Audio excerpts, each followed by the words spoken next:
To my beloved granddaughter, Caitlin. I stared at the handwriting on the first page of the old diary, and my blood ran cold. This book didn't belong to a relative I knew.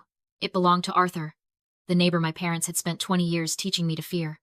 They told me he was a monster, a stalker, a sick man who hurt children. But as I stood over his casket with the lawyer who had just handed me this box, the truth hit me harder than a physical blow. The man I had spent my life hiding from wasn't a stranger. He was my grandfather. And if he was my grandfather, then my parents weren't protecting me from a monster. They were hiding one. Before I tell you what monstrous secret was hidden in that diary, drop a comment and let me know where you're listening from and what time it is for you right now. I'd love to know who's part of our community. The key the lawyer gave me felt heavy and cold in my palm as I stood before the door of the house next to ours. For 29 years, this place had been the architecture of my nightmares. My parents had built a wall of terror around it, brick by psychological brick. But as the door creaked open, revealing not a dungeon, but a dusty living room filled with books and fading photographs, that wall began to crack. I sat in a worn armchair that smelled of pipe tobacco and opened the diary to the first marked page. The date was from 20 years ago. The ink was faded, but the words screamed. I saw her in the garden today. She looks just like her mother. I waved, but she ran away. Robert has terrified her. He has turned her own grandfather into a boogeyman. I stopped reading, my chest tightening as a memory clawed its way to the surface. I was 6 years old. I was playing in the front yard, and I saw the old man next door watching me. He smiled. I smiled back. Suddenly, my mother's hand clamped onto my shoulder, her nails digging in hard enough to bruise. She dragged me inside, slamming the door. "Don't you ever look at him, Caitlin," she had hissed, her face twisted into a mask of frantic urgency. "He's not like us. He's sick. Do you know what men like that do to little girls? They take them away and they never come back. He eats children, Caitlin. He is a monster." That was the trap they built for me. It wasn't a cage of iron bars. It was a cage of cultivated fear. They didn't just tell me to stay away. They planted a seed of absolute terror in my mind and watered it every day. Every time Arthur tried to say hello, my father would pull me close, acting the hero, protecting me from a threat that didn't exist. I grew up believing my parents were my saviors, standing between me and the darkness next door. But as I turned the pages of the diary, the truth bled out. March 12th, 1998. The night the world ended. Robert came to my door, covered in blood, reeking of whiskey. He was crying. He said it was an accident. He said he didn't see the tree. He said Sarah was dead. My breath hitched. Sarah. My mother. I had always been told she died of a heart attack in her sleep. A natural, tragic death. He begged me not to call the police, the diary continued. He said if I turned him in for drunk driving, he would go to prison for vehicular manslaughter. He said Caitlin would go into the system. He said I would never see my granddaughter again. He held you hostage, Caitlin. My own son used you as a human shield to bury his crime. The room spun. My father hadn't protected me from a monster. He was the monster. He had killed my mother.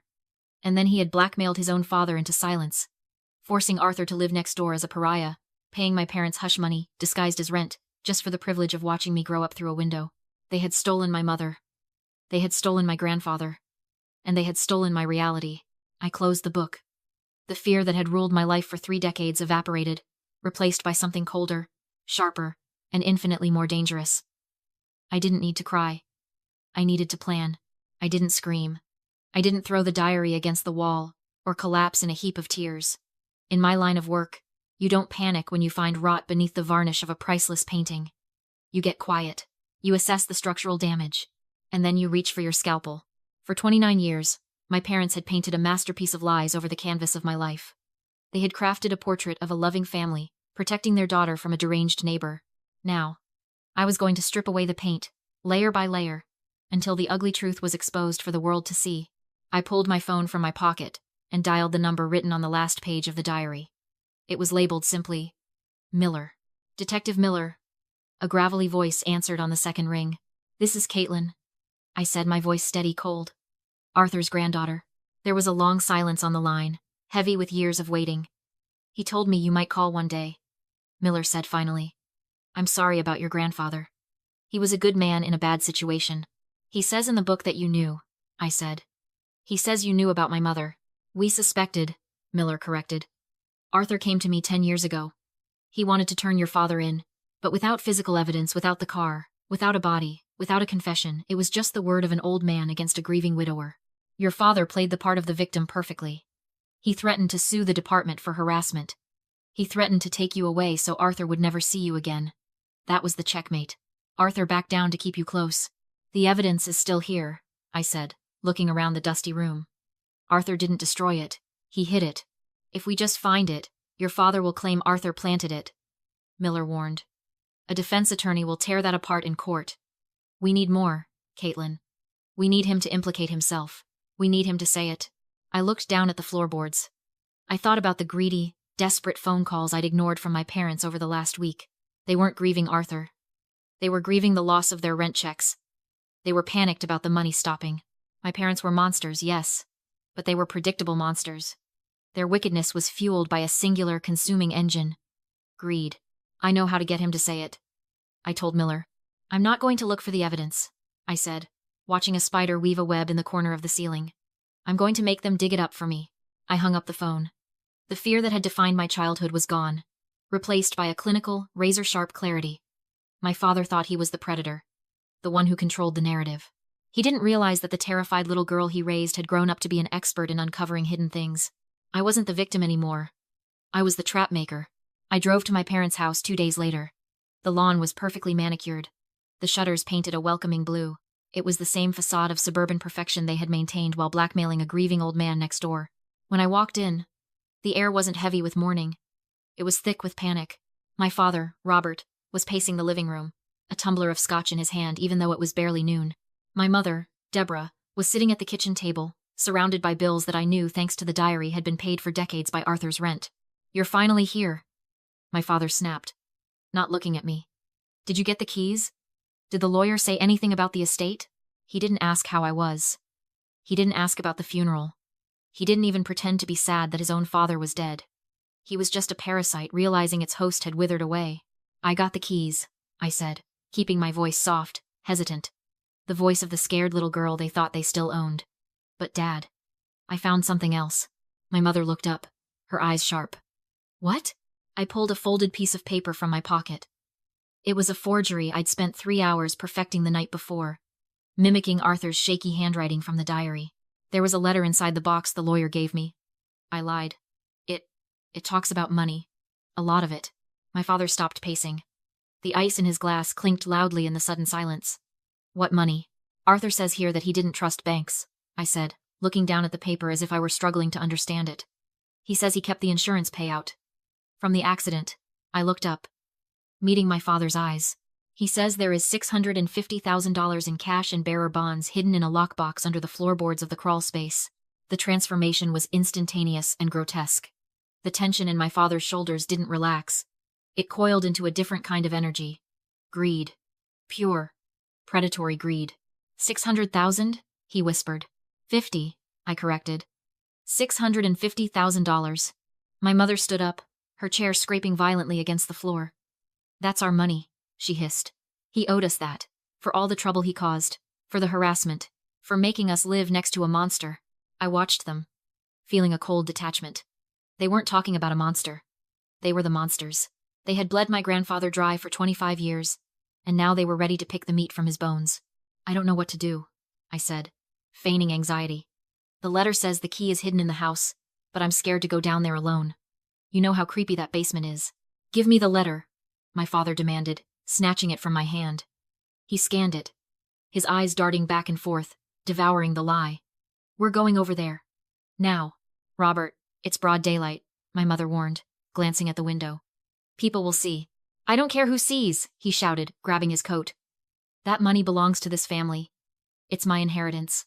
Okay, I said, I'll take you. As they rushed to the door, fumbling with their shoes, I checked my phone. One tap to send a signal to Detective Miller. The wire taped to my chest felt warm against my skin. They thought they were rushing toward a windfall. They didn't know they were running straight into the spider's web. The walk from our driveway to Arthur's porch took less than a minute, but it felt like crossing a timeline. Behind us was the suburban street where my parents played the role of respectable victims. Ahead was the truth. Buried in the dark, I unlocked the door. The house smelled of dust and old secrets. My father didn't wait for me to flip the switch. He pushed past me, his flashlight beam cutting through the gloom, sweeping the room with frantic, jerky movements. Where? He barked. The letter said under the floorboards. Which room? The hallway, I said, pointing toward the back of the house. There's a maintenance hatch under the runner rug. It leads to the crawl space. My mother hesitated at the edge of the rug. It's filthy in there, Robert. It's $650,000, Deborah, he shouted, kicking the rug aside to reveal a rough, wooden square cut into the floor. He crouched down, prying it open with his fingers. The smell of damp earth and rot drifted up. Get the flashlight. I watched them descend. My father went first, sliding into the hole like a rat returning to its nest. My mother followed, hitching up her expensive skirt, her greed finally outweighing her vanity. I climbed down the ladder last, stopping on the bottom rung. The crawl space was a suffocating nightmare. The ceiling was low, you couldn't stand up, only hunch. The floor was packed dirt. Shadows danced violently against the brick foundation as my father swung the flashlight around. Here, I said, pointing to a patch of earth near the north wall that looked recently disturbed. I had loosened it myself the night before when I buried the box. He said he buried it deep. My father didn't need further instruction. He found an old, rusted spade leaning against a support beam and started hacking at the ground. Thud. Scrape. Thud. The sound echoed in the cramped space. I leaned against the ladder, feeling the small plastic casing of the wire taped to my chest. It was recording every heavy breath, every grunt of exertion. Faster, my mother hissed, holding the light steady. What if someone hears us? Nobody's listening to a dead man's house, Robert grunted, throwing a shovelful of dirt over his shoulder. It landed near my feet. I looked at them, sweating, dirty, eyes wide with avarice in the harsh LED glare. These were the people who had taught me to be afraid of the dark. But they weren't afraid. They belonged here. Dad, I said, keeping my voice innocent, curious. Why did he have so much money? You said he was broke. You said he was a charity case. He was a liar, Robert spat, slamming the spade into the clay. He had money. He just didn't want me to have it. But why did he owe it to you? I pressed. You said in the living room that it was your money. Why? Because I earned it. Robert stopped digging for a second, wiping sweat from his forehead with a muddy hand. He looked at me, his eyes wild. I spent 25 years living next to that judgment. 25 years letting him watch you. Do you know how hard that was? Knowing he was right there. You let him watch me because he paid you, I said. He paid for my silence, Robert shouted. He knew what would happen if he didn't. I had all the leverage. Just dig, my mother snapped. Find the box. Robert attacked the ground with fury, muttering about how he had protected the family, while his father judged him from afar. When the spade struck metal, his face twisted into triumph. For doing what was necessary, he whispered. He smashed the lock open, convinced he had won. But inside the box there was no money, only a shattered headlight and a blood-stained shirt. The evidence of the woman he killed. There is no money, he said slowly, finally understanding. There never was, I replied. Arthur donated the insurance money years ago. Realizing the trap, Robert turned violent. He raised the spade and lunged at me, only for a hidden wall to swing open as police flooded the space. Arthur had prepared for this moment long ago. Even in handcuffs, Robert screamed that he was still the heir, that the money would be his. I showed him the truth, the insurance policy, and the Slayer rule. By confessing to murder, he had legally disqualified himself from inheriting anything. It all goes to me, I said. The trial was brief. Both my parents received life sentences. I used the insurance money to transform Arthur's house into an art restoration studio, a place where broken things are repaired, not hidden. I tore down the fence that once kept the truth buried. Arthur loved me from the shadows so I could live in the light. The monsters are gone, and for the first time, the view is clear.